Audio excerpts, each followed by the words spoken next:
Wakil Gubernur Aceh Fadlullah menziarahi makam ulama Aceh abad ke-18 Habib Abdurrahman bin Alwi Al-Habsyi atau dikenal Habib Buga yang terletak di Desa Panti Pesangan, Buga, Kecamatan Jangka, Kabupaten Biren pada Minggu 22 Juni 2025.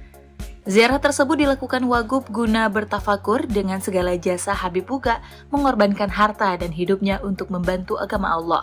Salah satu kontribusi terbesar Habib Buga Al-Habsyi adalah wakafnya berupa tanah dan bangunan di Makkah yang dikenal sebagai wakaf Habib Buga atau Baitul Habsyi. Wakaf ini telah berlangsung selama lebih dari 2 abad dan manfaatnya masih dirasakan hingga kini oleh masyarakat Aceh yang menunaikan ibadah haji. Wakaf tersebut kini bertransformasi menjadi hotel ternama di sekitar kota Mekah.